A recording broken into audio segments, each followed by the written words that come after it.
Welcome to Littleton Common. I'm Barbara McRae, and back with me is my guest host, Bob Spinozzi. Boy, we have been busy. Bob and I have been out and about town looking for newsworthy subjects to tell you about. Find a chair, coffee or tea, and join us today when we fill you in on the happenings here in Littleton. And isn't Littleton the hot item these days? Littleton has been on television news, in the Boston Globe and the Herald this past month. First, the drone that fell into Mill Pond because a Littleton resident lost his drone while using it in December. I wonder if he retrieved it or got a new one.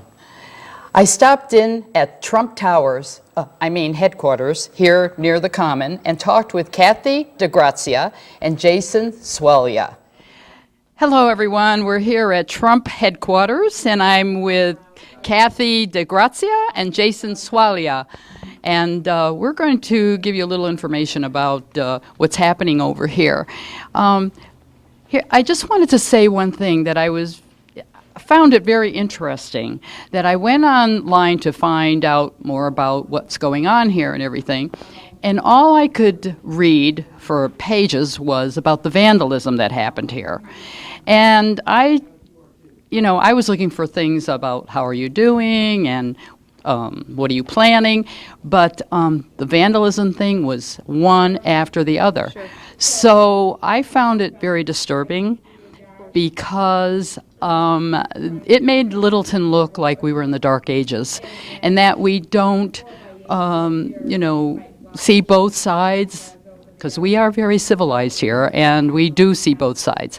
But I just felt like I needed to see more about, you folks, and more about what's happening. Sure. So I want to start out with saying, welcome to Littleton. Thank you. And do want to know is why you picked this spot. Sure. And are you one of many in Massachusetts, or is this the only one? What's happening? Well, first of all, Barbara, I have to tell you that I think you're going to find that we're going to have a really positive impact on Littleton being here. We've had people come from all over the state now to see what's going on and be part of the really exciting environment that has sprung up so quickly. And I think part of the reason you haven't found any other news about us other than the vandalism, we haven't been here very long at all. We just opened right after the holidays. That was one of the first things that happened, when they found out we were here. Somebody didn't like it, but it actually has worked out a little bit in our favor. Not that you want to see that kind of thing happening, of course. But in general, people in Littleton have been so receptive and so responsive. And coming through the doors just to say hello and see how they can help and to volunteer, and it's really been exciting. Oh. In terms of the location, it's just perfect. Yeah. It's very accessible to the highway. This building, of course, had been vacant, for a period of time, so it's worked out nicely, I think, for the landlord. We've got great neighbors, the Littleton Sub Shop right next door. So, it's worked out really well. Oh, well, good. And Jason, what do you think? I think that the town, the people of the town have been very enthusiastic, as Kathy said. It's a great location. It helps us, it helps the supporters in the Boston area, North Shore area, have a location that's not too far. We have another office opening in Easton, Mass. Oh. That'll help with the southern effort, and we'll see if we need another office from there, but it's been great. The enthusiasm's been awesome. A lot of youngsters, a lot of high school folks and college kids been coming out, and yeah, a lot of youngsters coming in looking to get involved. And we've had folks as far as Cape, Dennis down the Cape, and Chicopee, Springfield, making their way out here multiple times at night to support. And they're not really too concerned about the drive, are they? No. They're just No. happy to be able to be part. Good. Well, tell me, will we be seeing the candidate at all? Will he be driving out here? It wouldn't surprise me. I've met Mr. Trump a couple times. He really, really loves to meet the supporters, volunteers, his team. He's really a hands-on guy, and he likes to get involved at every level. So it wouldn't surprise me one bit to see him here. Oh, okay. I can't say he's going to be, but it wouldn't surprise me. Okay. And with the level of excitement right now in Massachusetts, if we're able to do what we're hoping to do, I wouldn't be surprised at all to find him here. Oh. Yeah. Well, do you have any particular strategies for the Massachusetts primaries? Well, we do. We actually have a great group of people here that are reaching out to people within their own communities around the state, acting as town leaders. We have coalitions that are being developed currently to incorporate different groups such as, law enforcement, vets, the fishing communities, groups like that, young voters, and that's coming together, in a big way, and that's going to help us a lot. Here, our focus is to support the campaign throughout the state by providing signage, and we have bumper stickers, and we have T-shirts, so people can come in and get those sorts of things as well as our phone banking, and that's something that has really just grown in just the 10 days since we've begun it exponentially, and it's a good problem to have, but we're really struggling to keep up right now. So we are looking for volunteers. I was gonna ask you that, if you were looking for volunteers. Yeah, we have And how can they get in touch with you? Well, actually, if they want to come down to the office, it's really been fun. People coming and going and seeing what's happening here and getting familiar with the people that are involved. That's the first, best way to do it. We're at 492 King Street, right at the corner of 110 and 2A. There's parking right across the common in the municipal lot, so it's very convenient. That's really the number one way. We also have, of course, our office number here, which I have to cheat, is 978-228-2230, so people can call in. We also have a Facebook page that we'd love to have people get on and like, which is simply Base Staters for Trump, one word, and that is the Massachusetts Facebook page. So you can see, more news, the positive news on that site, and people can get caught up with what's going on. Yeah. And we also have an email address, which is donaldjtrump.com/volunteer, and people can get on there and fill out a form, and we get that information, then we can reach out and find ways for people to contribute their energy. So there's lots of ways to get involved and lots of things to do, and we look forward to having more people from the area, especially Littleton, come down and get involved. Well, good, and I'm glad that you have a lot of young people, but I happen to volunteer for the Council on Aging. I'm with the Friends of the Council on Aging here in Littleton, and I don't want you to forget our seniors, because there is a good group of people that are Absolutely. wondering what to do, and Absolutely. And we are not excluding or forgetting about the seniors. We kind of are taking them for granted because we know how powerful that voting bloc is. Yes. And those folks in particular have seen over the years the changes that our country has experienced, so they really are in a good position to help get the word out and help make this decision on who's going to run the country. The other thing that I'm really looking forward to is having those people working with our younger people, because the young people have a lot of energy and enthusiasm and that sort of thing, but they don't have the history quite yet. Right. And so I think that's going to be a great way to mesh those two groups together and have them working together. So. This is what we call the intergenerational group, and we do try to do that at the council too. So that sounds good to me. Absolutely, and it's interesting because we're at a place in history now. We're on the cusp of moving between paper and electronics, really and truly. So there are lots of things to be done in both arenas, and everybody has different talents and abilities. So we've got lots of ways for people to We've fit had a in. number of seniors come in, looking to get involved, saying, letting us know that they haven't voted in many cycles. Wow. And they're really excited and looking to help get involed, yeah. Well, Yeah. good. I'm glad to hear that they're out there. They are. One out there, side or the other. and I they've don't been care as long coming as in. they're. Yeah, Yep. good, great. Well, we are going to be looking forward to this presidential race and see how it turns out. Yes, we It's going are. to be very exciting. Yes, we are. And I want to thank you both so much, Jason and Kathy, for being here today. Thanks for coming. Thanks for coming. And we really appreciate it very much. Great to And have you. Anytime. thank you.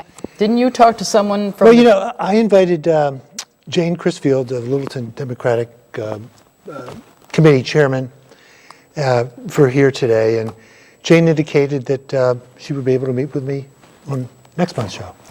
Oh, well, good, because it was a good thing that we asked them also. We're trying to Absolutely. be fair here. Yeah, we couldn't quite line it up this time, so. Okay. Well, sometime last year, the town of Boxborough contracted with LCTV to televise their selectmen's meetings and annual town meeting. So, Bob, you visited the neighborhood in Boxborough, and what have you got to tell us about? Yeah, I don't get out in that direction very often. I'm usually going up north 495. But this time I decided to take a ride down 111. Anyway, so I went down Newtown Road, as you can see here, into West Acton. And shortly we're going to be driving past the old Boxborough Drive-In. You remember that? So, and then we're going to just be going down, as I said, to West Acton. And then we're going to turn right up Route 111 to the beginning of Boxborough, Neshoba skiing. I'm sorry, the Neshoba skating rink begins here. This is the beginning of their commercial strip. Neshoba's been here for, my goodness, over 45 years. And within their property, they have a few other small businesses there. Right across the street from Neshoba, Applewood. Applewood Village was the very first new construction condominium townhouse in all of Boxborough. And then shortly after that, there were a lot of conversions of all the brick apartment buildings that line up and down 111 and then off of Route 111. Anyway, going up further, we went by the library. I believe that was constructed in 2004, if I'm not mistaken. And then down across the street, right next to the library, rather, is the school. And they are pre-K through 6th grade. And then, of course, the kids go into the Acton-Boxborough school system in Acton. Right across the street, Firehouse is there, across from the school on 111. And then right after that, we're going to be coming up to the police station soon. Barbara, in 2012, do you remember that the entire stretch of 111 was lined with banners celebrating Littleton Light and Water's 100th anniversary? They also service Boxborough. Oh. So it was kind of a neat thing there. Yeah, I didn't realize that. There's the town hall. We're actually off of 111 now. We're on Middle Road. And this is where all the town activity takes place. Big old building going back to the early 1800s, I believe. Right across from that, community center.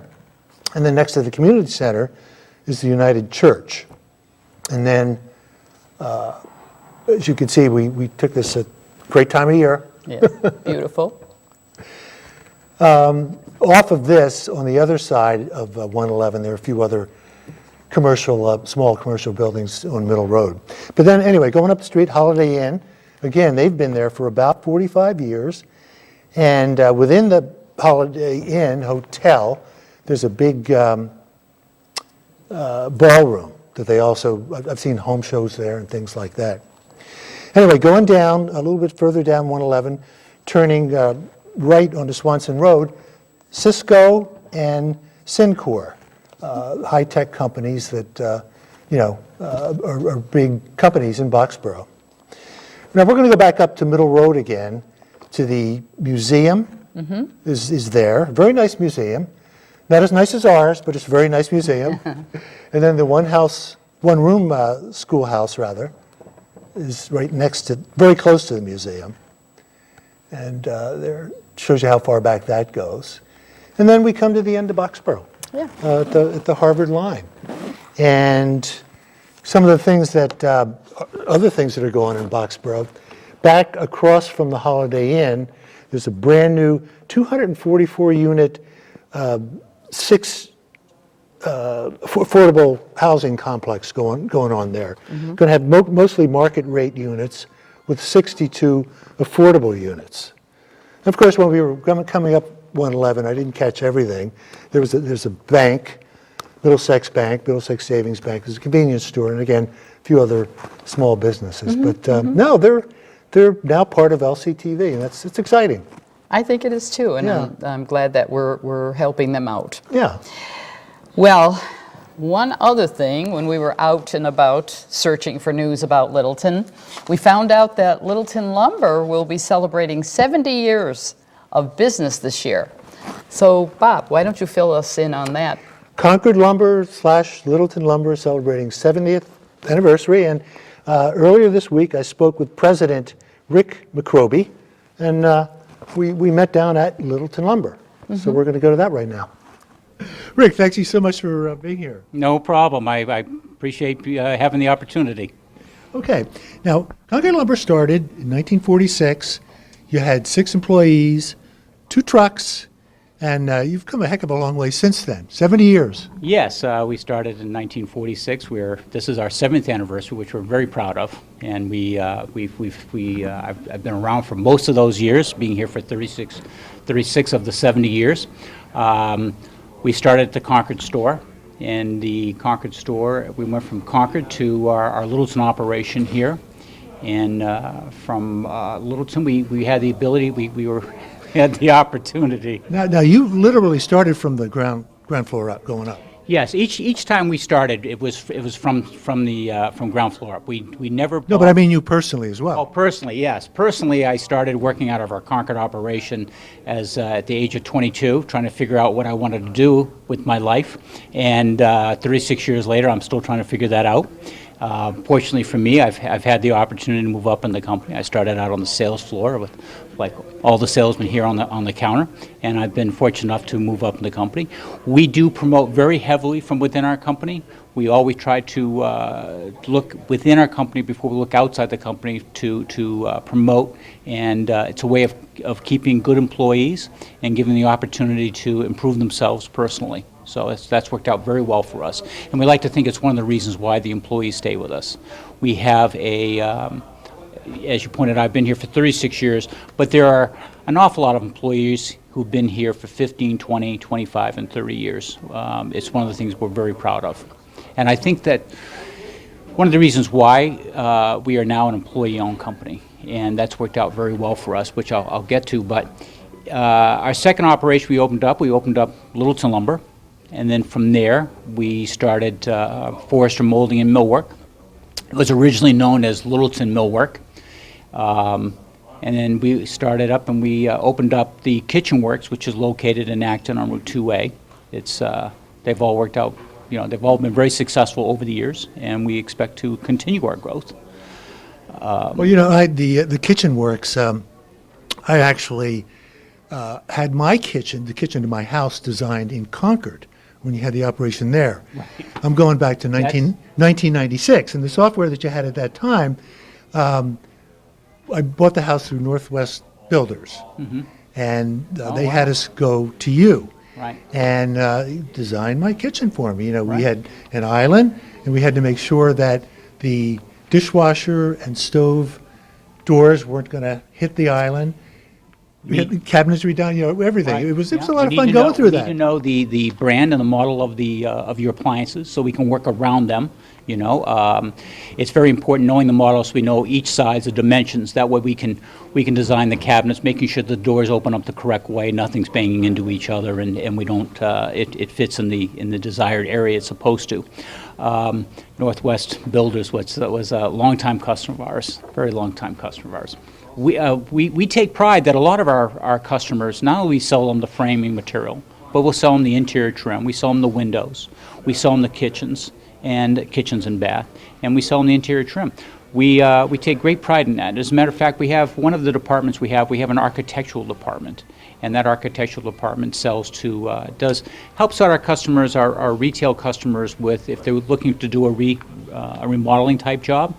And we also have builders who will use it for new home construction. So if you look at our company, we can start from scratch. We can start from designing your remodeling, your addition that you're looking for, your new home. Then we can supply you with the frame, the windows, the siding, the roofing. And then from there, we have a whole separate sales force that will sell you the kitchen. They'll design your kitchen, sell you the kitchen, will install your kitchen. And then we have another division, Forrester Molding and Millwork, which is capable of doing everything from your standard interior trim, your baseboard, your trim packs for around your windows and things, to your standard stair treads, to high-end custom. We will do high-end custom cabinetry, built-in cabinets, mantles, things of that sort. We take a lot of pride. It's basically, if an architect can design something, our millwork department can take advantage of that and design and build it for you. We also, part of that molding and millwork company is the molding part of our company. If you have an older home, That's in Littleton, down off of Newtown Road, I believe? it's off of Newtown Road. It's on Omega Way, and it's open to the public. And if you're looking to need to replicate an older molding for an older home, or if you need to, you're just looking for some new designs, you want to set your house up a little bit different. You don't want the same casing that everybody else has. We have one of the things that we offer through Forrester Molding and Millwork is we have something called the Concord Collection. The Concord Collection is a set of interior trim, crown moldings, baseboards, chair rails, that hopefully is not what you're going to find in everybody else's house. It's something that we designed, that through the Forrester division we replicate, and we stock the products. And by stocking the products, we're able to keep the price of that product relatively inexpensive in comparison to deciding that you're going to go out and do a full custom. So it does work to everybody's advantage that way, if you want to go to a full design. Well, you know, you're obviously one of the largest builders, remodeling centers in all of this part of Massachusetts and southern New Hampshire as well. Yes, we are. And we do take great pride in that. And over the years, you know, as I've said earlier, we have grown. We went from, you know, in 2001, we became an employee-owned company. The family that owned the company decided to sell it, and they looked at all their options, and they decided the best option for that company, for the family, was to sell it back to the employees. And so in 2001, we started the purchases of the company, and we are now 100% employee-owned. The advantage to being an employee-owned company, the biggest advantage, is that everybody taking ownership means they take a certain amount of pride. And we like to think that helps set us apart from the competition. So when we're looking at the competition and we're looking at our own employees, we like to think they're going to take a little extra time with you. So that's... Well, if I were an employee here, I'd think of it as an incredible benefit as well to have. So It is. Some of the benefits we have, you know, we have what we call, we pay 100% of the health plan, including the deductibles. We have a retirement program, which is because you're an owner of the company, one of the benefits is being part of a retirement program that the company puts together, separate from a 401k that is there also, but it's a retirement program. So there are certain advantages. You know, we have committees that will make suggestions to management. They get together, the committee is made up of the employees. It's called an Esop Committee, which stands for Employee Stock Ownership Plan, but it's employee-owned company. So we have this committee. They'll get together and they'll come up with ideas or suggestions to help us grow our company or make it a better place to work, help with the employee morale and things of that sort. We have all kinds of we have a Christmas party, we have summer functions. We do what we can to make sure this is a good place to work, a fun place to work, and employee-oriented. A lot of contributions to the employees, but also a lot of contributions to the community and other organizations. Concord Lumber does. Yes, we try to make sure we support the three communities that we're in, which is, Concord, Acton, and Littleton. And over the years, we have always supported the communities. We have done things recently in Littleton. We have done things through the 300th anniversary of the town. We provided a truck so that members of the community could stand on the truck and wave and be part of the parade. We had when the Littleton football team did well in the States, they had a parade in town. We provided a truck so they could be on the truck and wave to the crowd. And we have donated in other ways, in more private type ways to people who have personal issues that they're dealing with. Maybe they've had fires or something. We try to find ways to help them out, giving them discounts on material and things that go well past what we're looking to, make a profit on. So we try to help out wherever we can. Yeah, it's not easy sometimes, but. Well, it's great having you in town here. It really is. Well, thank you. I can remember coming in here, my goodness, I think every bit of 20 years ago, and I'm looking at the inventory that you have in here now, and it's just, you're offering so much more now. Well, our company has over $4 million worth of inventory at any given day. We try to carry enough lumber and building materials to get us through any given month. So, because it takes a month to build a house, to frame it and get it built. And obviously we carry the hardware, the Benjamin Moore paints and things of that sort. We carry Anderson windows.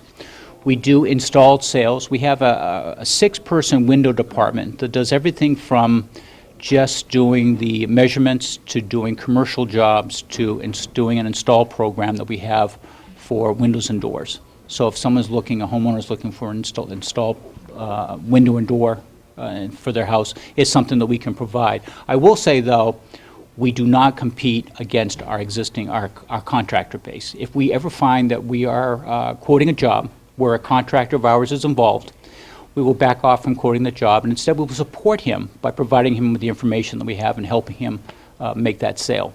So we're not in competition with them, but we compete with the companies like Pella Windows, and we compete with the Anderson, what's the Anderson company that, some of the installed Anderson companies that are out there. But we do not compete with our existing customer base. So I want to make sure people realize that, we support that staff, we support our customers wholeheartedly, and everything that we can do for them. That's why we have 6 people just in windows alone.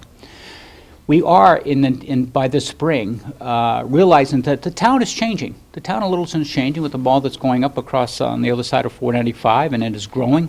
We are looking to make some major changes in our Littleton operation here. We are changing the outside face of the store to make it a little more friendly. I think a lot of people look at us as that we're more contractor-oriented out of our Littleton operation, where we're not, but I can see where they might get that appearance. So we're going to change the exterior of the store.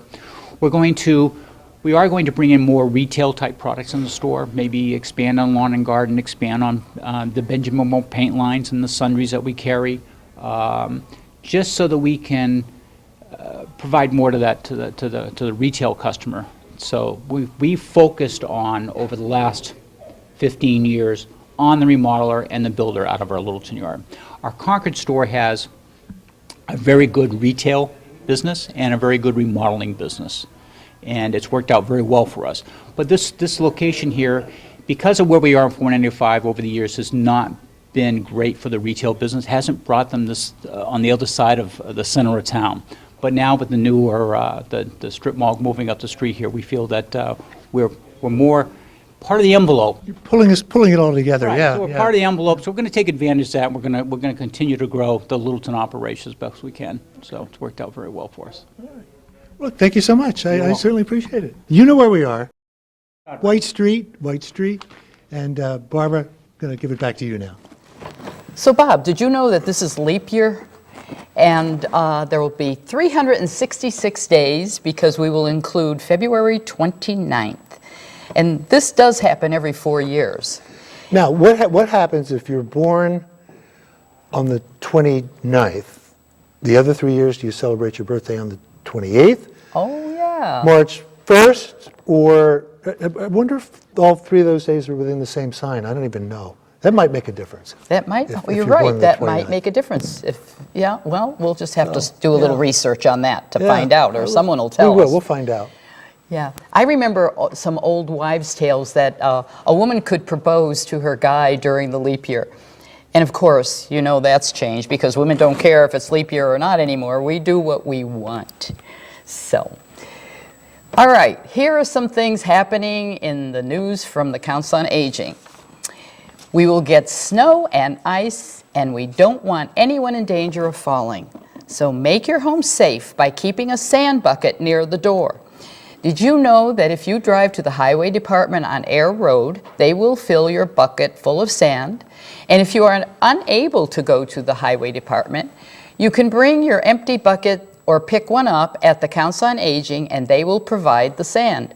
So call 540-2470 for more information. February is the month to pay attention to your sweetheart. Don't forget that, Bob. Okay. Make sure you do that. Remember that Valentine's Day is on February 14th, so don't forget to bring candy or flowers home to your husband, your wife, or your best pal. And speaking of Valentine's Day, the Friends of the Council on Aging are not going to wait for the senior diner to be ready to celebrate. We are going to host a Valentine's party at noon on February 17th. A light lunch will be served, and we have the return of entertainer Tony Frenches. And he was a terrific singer, so we're happy to have him back. And this is free, but you must sign up at 540-2470, and that's before the 12th. So why don't you come and celebrate this with us?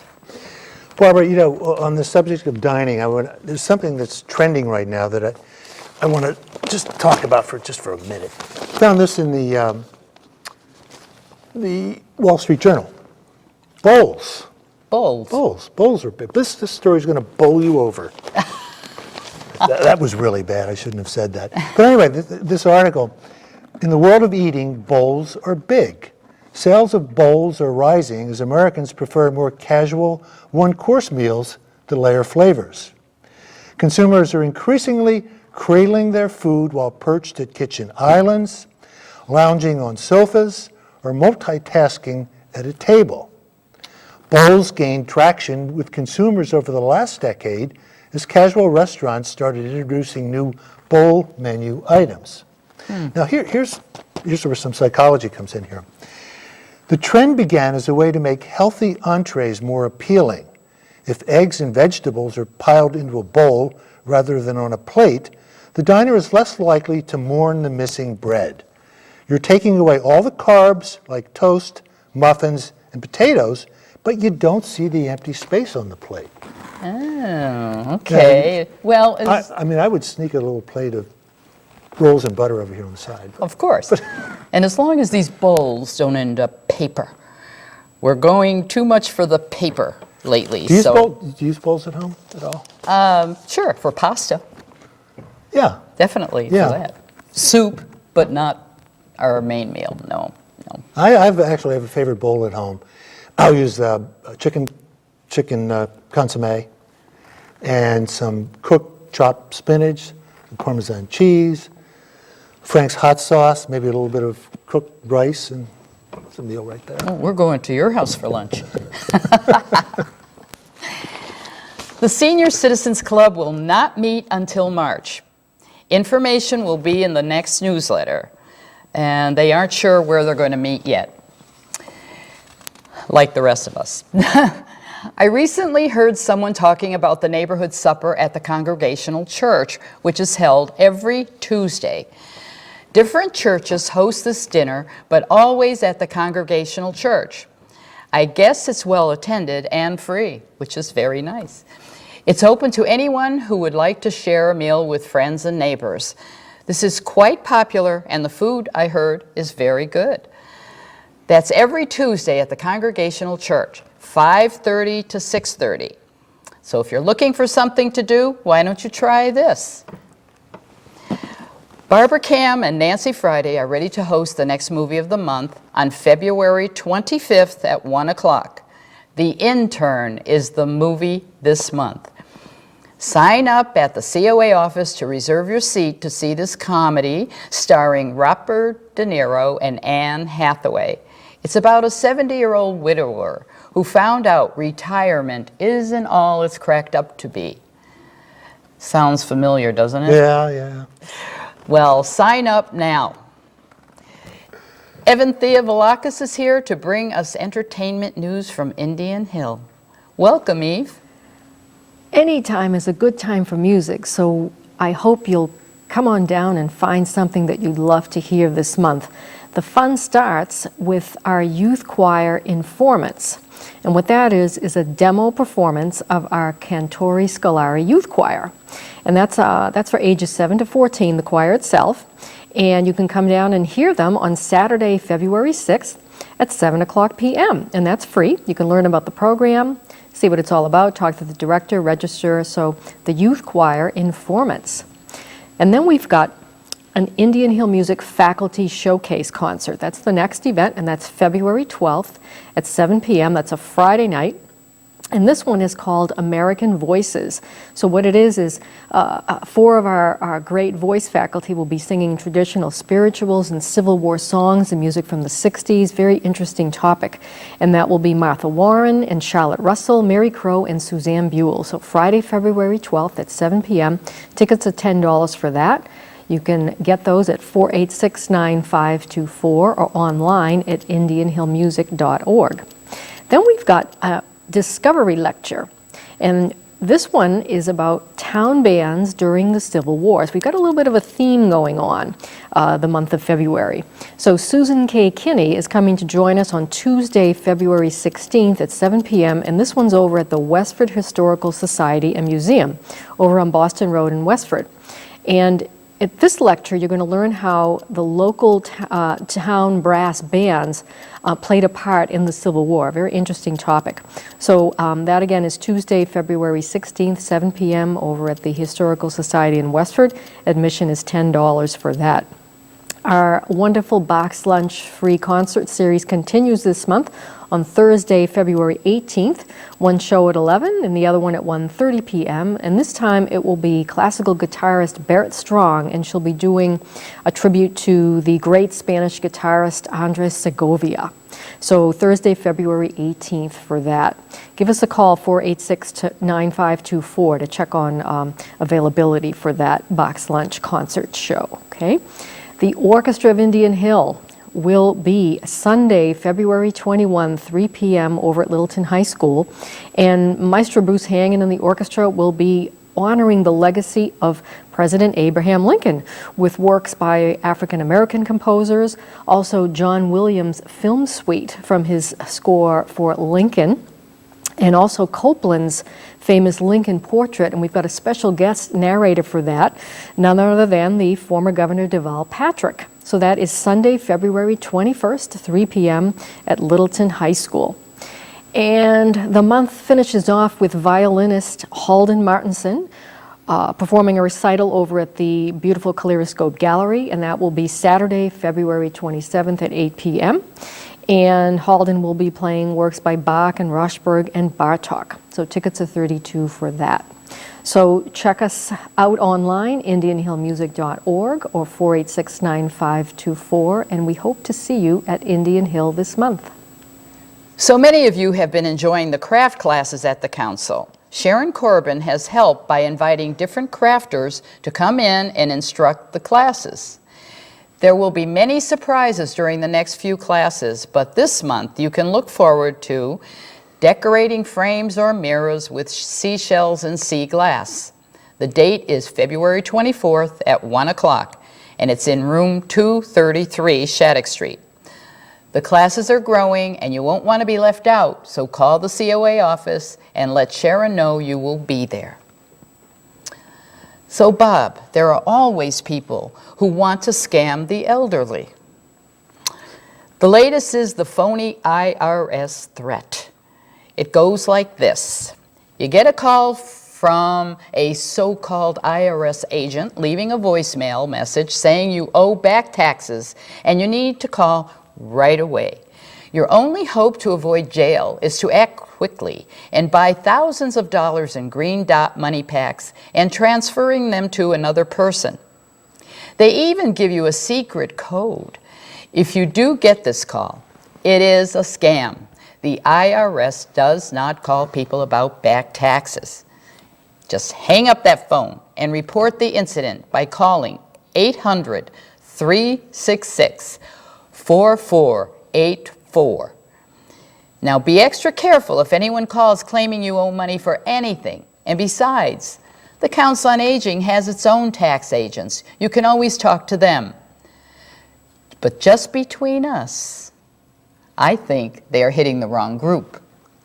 The wrong age group, that's for sure. Barbara, I get letters to that effect too. Yeah, So yeah. they That's another try thing. to they should- attack you through the mail as well, so, Yeah. in but- addition to the phone. So look for that too. Any mail, any calls. But I know that they are hitting the wrong people because we seniors pay our bills and our taxes. The thrift shop is bursting at the seams with winter clothing. There is plenty to go around. Winter coats, scarves, and sweaters. We have a large selection of men's clothing this month, especially extra large, so people better watch that. There's all sizes, and that it does include extra large. You have to come in to see for yourself, and the prices are still the best in town. Stop by. You'll enjoy shopping at our shop, and that's Monday through Friday from 10 to 3. So, Bob, you've been preparing for other programs for Small Town. What have you been doing? I guess the highlight really has been, had a great interview with Sam Park, the developer of The Point. Ah. What a, well, Nice guy. almost can't put it into words. But just his description really put a real 3D effect to the whole thing. It's going to be something, there's nothing like it around for miles and miles and miles.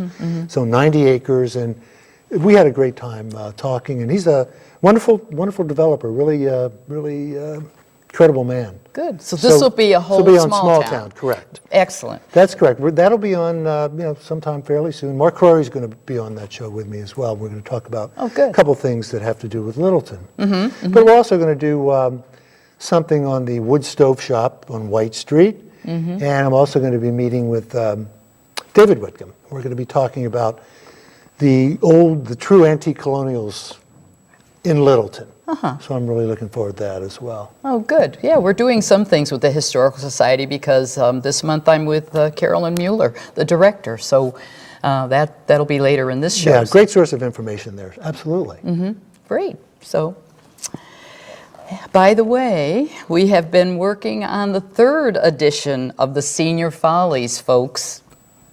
We're having so much fun with this, and people ask us if we're always going to do another show, and it gets a little stressful because we get worried that what are we going to do this time, but we've set the date for April 17th, and the cast and crew have started rehearsals, and even Bob is in this show, so we're looking You forward to invited it. me, and I graciously accepted the invitation. So. Well, Bill Vale's topics for his computer classes in February are February 4th, Survey of Windows, My Computer, Control Panel, Windows Explorer. February 11th, Organizing Email, Using Folders and Contact Lists. February 18th, Working with Pictures and Images, Part 1. And February 25th, Working with Pictures and Images, Part 2. And now, here is Bill with this month's Tech Talk. Thanks, Barbara. Hello, folks. Bill Vales here. This month, we are going to talk about the user interfaces of some of the office products we use. In a previous show, we talked about a few of the common user interfaces we use with various products that we use every day. For example, we spoke about computers, printers, fax machines, cell phones, appliances, automobiles, TVs, cameras, alarm system, watches, radios, and even children toys. The list goes on and on. All of these products, we have a user interface that we need to interact with. Today, we are going to discuss the user interfaces of some common products we use, such as word processing, spreadsheets, PowerPoint, and email, to name just a few. As a review, let's define what the user interface is. The user interface is a broad category of features and functions we use when we interact with our devices. User interfaces range from the layout of the screen, the design of the icons, the responsiveness of the system, to the physical buttons on the devices, to how we issue commands, whether we issue the commands through mouse clicks, touch screen, or even voice commands. And then, of course, how the system responds to our actions is a key part of the user interface. Today, we are going to take a look at a general class of interfaces known as ribbons. We will be looking at the Windows 2010 Microsoft Office interface as an example. Many of us are familiar with the Microsoft family of Office products, therefore we will use this as our examples. It is, however, important to note that many of these concepts extend to Apple products, open source products, and a variety of other products. Ribbon interfaces are not unique to Microsoft products. Let's use the 2010 Microsoft Word interface as our example. Why the 2010 interface? Well, it is still one of the most widely used Office products today. Keep in mind that earlier versions of Word, such as Word 2003, Word 2007, as well as later versions of Word, such as Word 2013 and 2016, all have ribbon-style interfaces. Also, Microsoft Word for Macintosh has a ribbon-style interface as well. There's some estimates that report as many as 1 billion, and that's with a B. There are 1 billion Microsoft Word users. Now, one of the challenges developers have with providing an easy-to-use user interface is how to make a large set of commands easily accessible. Commonly used commands must be easy to find and easy to use.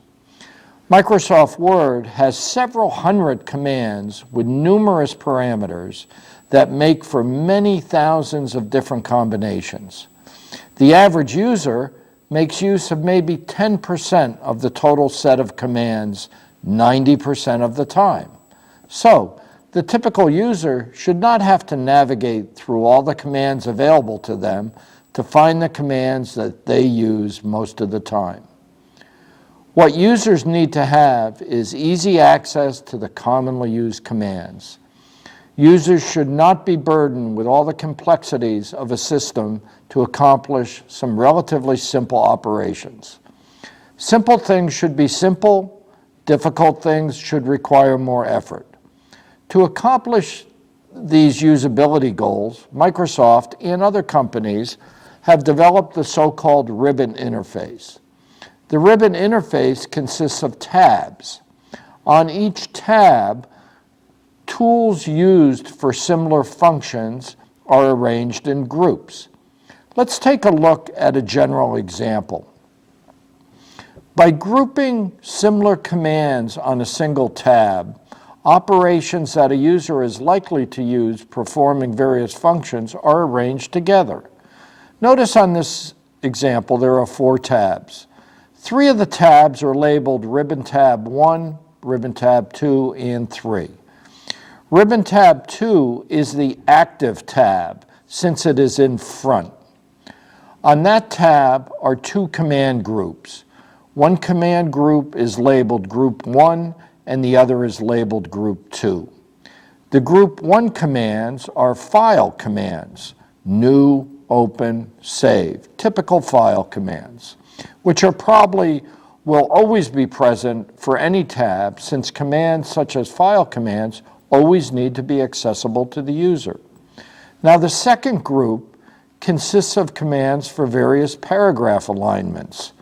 The available commands in this example would change as you navigate between ribbon tab 1, 2, and 3. Now, let's take a look at the actual ribbon for Word 2010. The active tab, or the tab in front, is the Home tab. Notice the various tabs reading from left to right. We have the File tab, the Home tab, Insert, Page Layout, and the other tabs that are being displayed for you. Now notice the groups in the Home tab. The groups of commands are the clipboard, font, paragraph, styles, and editing groups. The Home tab groups together commonly used commands that will be used by the average user the majority of the time. The designers feel that most users will spend the majority of their time at the Home tab. This style of organization provides a hierarchical grouping where different tabs include different commands which are grouped based on the logical functions. Take a look at how the Word ribbon interface looks with some of the controls on the rest of the screen. The labels on this slide help you see the various components of the interface. Companies such as Microsoft put together collections of tools, also called suites. The Microsoft Office is a suite of Office tools that combine word processing, spreadsheet, slide presentation, email, database management, and many other tools. Each of these tools has a ribbon interface that is designed to look similar across all the tools in the suite. Many tools have the same functions for certain operations. For example, in word processing, spreadsheets, and emails, you have the need to select fonts, font styles, and font sizes. Where similar tools have similar operations, interfaces are designed to look the same. This makes moving between the different tools easier. Of course, different tools have different commands since they need to support different operations. But where similar functions are needed, then user interfaces should look similar. The next time you use your email system, word processor, spreadsheet, or any other application, look for how the user interface is organized. Look for a tabbed interface and observe if similar commands are grouped together. Some applications have done a good job with their interfaces, and some applications have not done as well. I think Microsoft has done a pretty good job with the Microsoft Office ribbon interfaces starting in the year 2000 and working through the year 2016. As more complex functions are needed, they are added to the interface in a manner that does not clutter the operation of existing commands. Simple operations remain simple, and more complex operations require a bit more work. I consider this interface has changed in an evolutionary and consistent manner. Well, that's it for this Tech Talk. Practice, practice, practice, and we'll see you next month. Note that the Littleton Town Hall will be closed Monday, February 15th, in observance of President's Day. And I wonder who'll that be next time. I never realized when I started saying don't forget to hug a senior at the end of the show how important that can be. An article in the January AARP magazine was on the power of touch. Aging people get hugged less. Their grandchildren aren't nearby. Often, neither are their children, or perhaps their spouses have died. A weekly massage, which can bring long-term pain relief and a big immunity boost, is always good. And by the way, there is a massage therapy at the COA. But getting a hug can also help. It certainly cannot hurt, at least not according to the AARP article. So we will continue to encourage you by saying, don't forget to hug a senior. But this month, I want to send a hug to a young lady, Elizabeth Snowden at the Verizon store on Great Road. She has been so helpful every time I have gone in with a problem. I'm not a whiz with these new phones, and she always spends time to show me the ropes. So thank you, Elizabeth. But now stay with us for this month's guest, Carolyn Mueller, Director of the Littleton Historical Society. This month, my guest is Carolyn Mueller, the curator of the Historical Society here in town. The Historical Society has shown us interesting views into the history of Littleton. It preserves Littleton's history and helps to capture the present for future generations. So let's learn more about the history of the Society. Hi, Carolyn. Hi, Barbara. Thanks for having me. Well, I'm glad you're here, and I'm really interested in how this society started. Now, I know it was incorporated in 1896. Correct. And and here we are, 2016. Still going strong. Yeah, Yeah. I think stronger. Strong. Well, that's true. It's Yeah. it's a lot different than it was in 1896. But, Right, and I know that you're doing some terrific programs over there. Yep, I try. And also, having these, what am I losing the word for, is the viewing of things, the artifacts and everything that you have. Right. So tell us some things about the society. Well, if we start at the beginning, it was actually organized in 1894. There was a call put out in June of 1894 from Herbert Harwood, Frank Priest, and George A. Sanderson for all adult persons interested in forming a society to meet at the town hall. They had 15 people show up, so there was definitely some interest. Wow. And the three of them were asked to go and create bylaws, and I really admire them. They got things done back then. So a couple months later, they had a list of bylaws, and they organized the society and had their very first meeting on Labor Day of that year.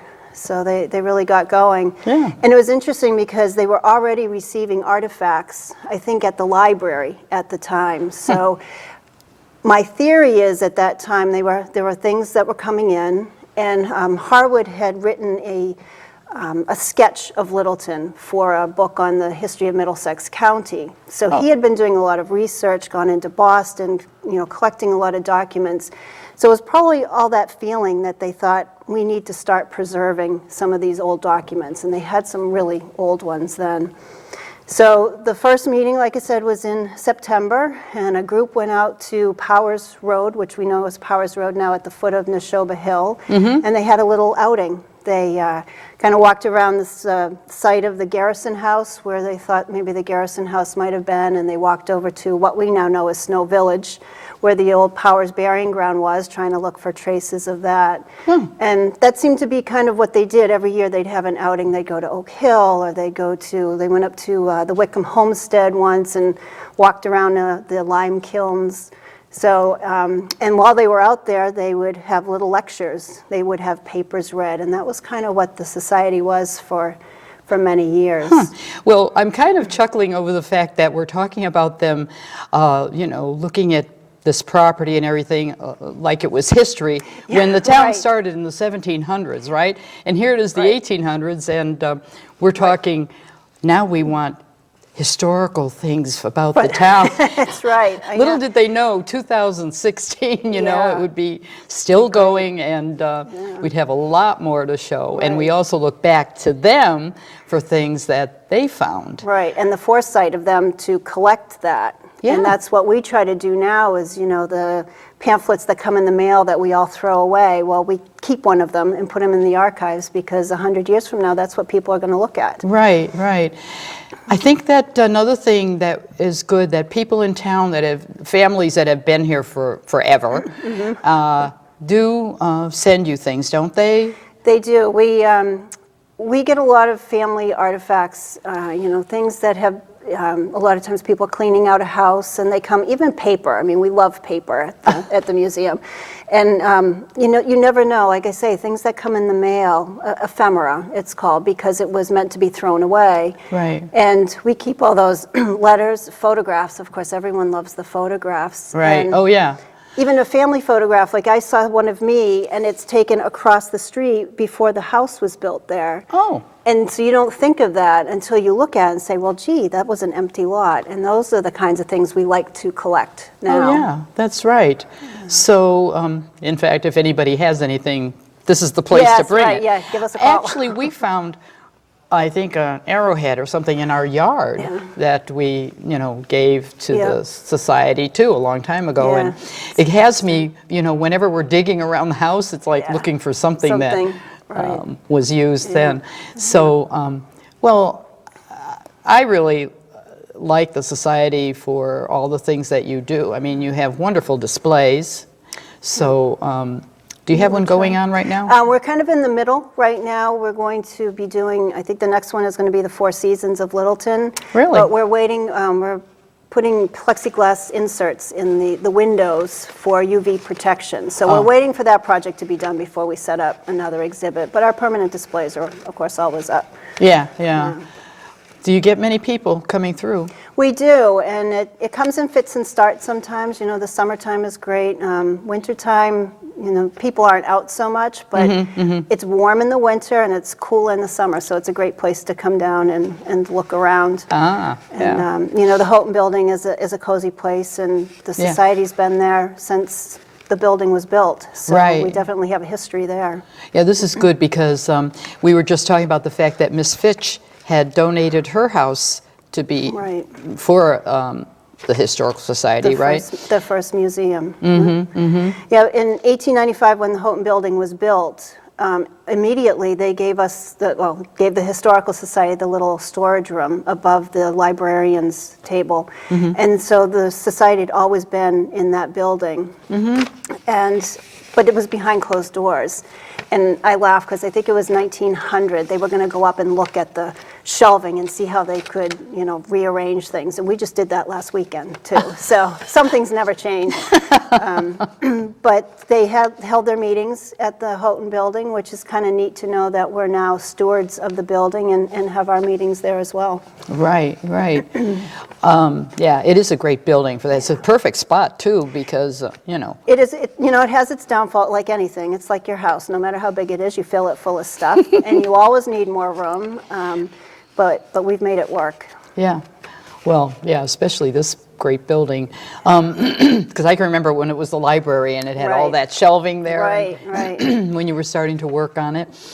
But, so is there any other news? Is there anything new? Barbara, I wonder. I wish Ann Himmelberger was here. She was our project manager. Actually, we started this in a little after year 2000, thinking of writing a book for the 2014 anniversary. I got to tell you, I cannot believe how many people you had help you, and also the absolutely fantastic job that was done with this book. It was great. They did a great job, and a lot of people envy us having the collaboration of all the authors, but someone said it was because there were no egos, and it was true. Everyone worked so well together and helped each other out, and we were able to publish this book right on time for the 2014 celebration, and really have it. The last history that was written was in 1890, except for the 1964 publication they did for the 250th anniversary. So this is the most comprehensive history that we've had. It's a beautiful book. Are they still for sale? They are. We still have some at the museum. They are. It's $45.69 with tax, and you can buy it over the website also. We have the capability of buying them through the website if you can't get to the museum. You'll have to give us that website Yes. so that we can tell people about Yes, we it. will. But what happened recently with this? Well, the New England Museum Association, which is an association of all types of museums in the New England area, every year has a publications contest, and they award a prize. It's more of a, an honor. And we kind of gave Anne the nudge, said, we should enter the book, why not? And we came first prize in our category, which was a book publication for museums under a budget of $50,000. So that kind of gives you an even playing field. And we came in first, and we were really excited about that. I think that's wonderful. Now, first for the state, the country? For the New England, all the museums that they have. So anyone, I think it was Quinnipiac University, I think, came in second. So we were up against, some great competition. But they were very impressed by the Well, I can't outcome. blame them. And again, it was because of no egos, right? That's right. That's right. And So they deserved it. yeah. Oh yeah, the book crew was very pleased with it, and I think Anne was tickled, and she went up to every November. NEMA has a conference, and they show off all the publications that won. So Anne went up it was in Portland, Maine, and went up for the day, and got her picture taken, and got to meet the NEMA folks. So it's quite a feather in the cap of the Yeah, and book all crew. these pictures are going to be in the Historical Society building, right? Forever now. forever. So think That's about right. that. 2025. Right, when they're redoing the book, when they're doing the next edition, they'll have all of that. They'll have your that in. pictures there. and That's say, right. They did it. Yeah, Yeah. that's great. So what else is happening there? Anything? Or anything else that... Yeah.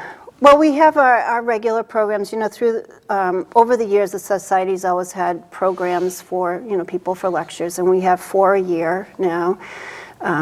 It's always been education. We have the third graders up for 2, we do a program with them in the fall and then one in the spring. So we'll have one of those coming up in a few months. That's great. And of course, we have our exhibits. Yeah. What made you pick third graders? The school has the curriculum. They have a local history component to the third grade curriculum. Really? So, and it's a perfect age. We like that because they're really eager to learn, and they grasp some of the concepts, and they really get it. So it's fun. And Good. a lot of our third graders now are coming back in the AP history class in the high school, and some have graduated. So it's kind of fun when they come back and remember, oh, in the third grade I came here. So Nancy Bradbury started that, over 25 years ago now. Oh my goodness. And we've been able to keep that up. Yeah, I guess. Very proud of That's that. really great. Yeah. Actually, my husband and I were on the board once Yes, too, you and were. Yes. and we enjoyed it very much. Yeah. So your board is very active right now. It has been, and I think even, when you start, it all started when Marion Fitch gave us the little house in 1983, I think it was. Then they had a place to go and a place to put the artifacts out, a place for people to come, and the society really grew after that. It was dormant for a while in the 30s and 40s, and then I found in the minutes, I think it was 1959, they started up again. And of course, coming up to 1964, when they had the 250th anniversary, there was a lot more interest generated, but of course they didn't have a place to put anything. They had the displays at the Unitarian Church, and Carolyn Webster and her mother, Avis Furbush, had done a lot of research and were writing articles at that time for the newspaper, so there was a lot of interest at that time, and that kind of carried on. And then when they got the Fitch House, it kind of, again, Nancy Bradbury, who really deserves a lot of credit, Ricky Fields, who was the president at that time, and then the Houghton building kind of fell into our lap. And of course, they had their eye on that. I saw some of Nancy's notes. She had her eye on that building since about 1980. Oh gosh. And it's funny looking at the old records. Even in the 20s, they were trying to find a building, and then again in the 50s, they were trying to find a building. Sounds like the Council on Aging. So another 30 years, maybe you'll get one. Maybe. Yeah.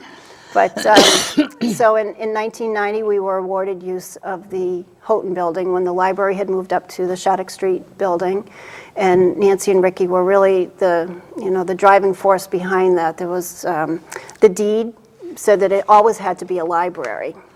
But we always kind of figured, well, we were always in the building, and we are a reference and genealogical library, so Yeah. had to go through the Attorney General and get, all sorts of legalese that went through, and it was a few years that it took them to get through. And then 1990, I think it was, we signed a 99-year lease, so we have it for a while. Yeah, good. Yeah, thank goodness. At least for our lifetime, right? But yes, that's right. So is there anything in particular that you're looking for? I mean, like, if somebody is in their attic and they see something to bring to you, what is of interest? I mean, I know anything to do with Littleton, first of Right, all. But and we kind of, because we don't have a lot of space, I mean, we have wonderful space. We do have to be a little picky on especially large things that we get. If it has a direct relation to Littleton, obviously, we'd like to see it. Okay.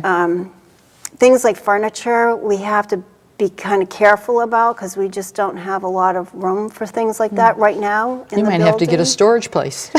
Yeah, well, I'll tell you, we think about it, Yeah, and we yeah, say, I how can we do this? And that's what the library ran, that's why the library left, was because, you're in that little triangle of land, there's really no place to add on. Right, yeah, We yeah. kind of hoped the Masons would leave, and we could have their building, but Council on Aging will be right there with us, though. Yeah, won't they? right, no, we'd be Yeah. fighting with you. Yeah. And so we ask that, people ask us first, and please don't be offended if we have to turn you down. But before you throw anything away, ask. Yeah. Email or bring it in, and especially if it has a Littleton connection to either a Littleton family or, something that you've found. Right. Keep an eye out at flea markets and antique shops and let us know if you see something too. Yeah, because you sometimes even never know. postcards come into the flea markets. Yes. That are people from Littleton. I mean, Right. we have seen that. Yep, That yeah. was kind of strange, but it was fun to Yeah, see. because you never know where a postcard ends up. It's kind of fun. I've bought them from all over the country. Right. And it's, sometimes you read the back and it's someone you know. You might be addressed to someone in Littleton is fun. Right, yeah. Good. Well, it sounds like you guys are busy over there. We are. There's always something to do. And, looking through the minutes to talk to you, I've got like 6 notes written down of things to go back and look up. So there's always a project to be done. Always a project. Yeah, it's a full-time Which job. makes it fun. Isn't it? That's what's fun about it. But it's fun if you like history and you love your town. Yes. Yes. that is So, kind of I the mean, I think that, intersection. of course, if you were born and raised in Littleton, the Historical Society would be fun because, you know the families, you know the Yeah, names, and right, so, oh, right. wow, look at this. I Right. didn't know this happened. Right. And the photographs are fun because even though a house might not be there anymore, that place is still there. Mm-hmm. And to look in an old photograph and try to imagine the houses the beautiful old houses that are no longer, and the open fields and the apple orchards. You look Right. at some and, there's a photograph from my old bedroom window and you can see right down the street. Now you look and there's a row of trees right there that you can't see. So that it is fun, even if you haven't lived here for a long time, to see what the landscape was like. Right, yeah. Well, I'm glad you came. Well, thank you for having me. It's well, been fun to talk about the society. We talk about everything else, and I know, we I don't get know. to talk about us.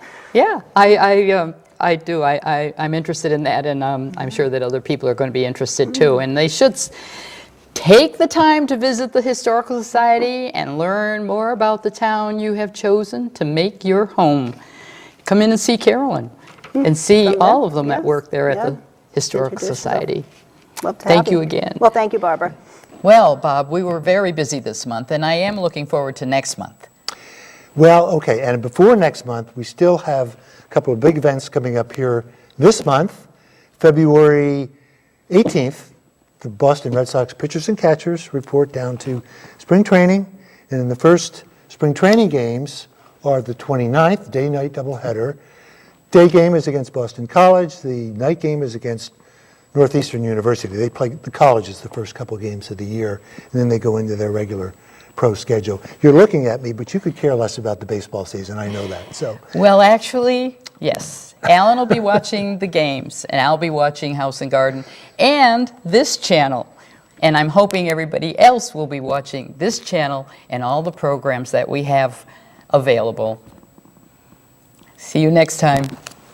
see ya.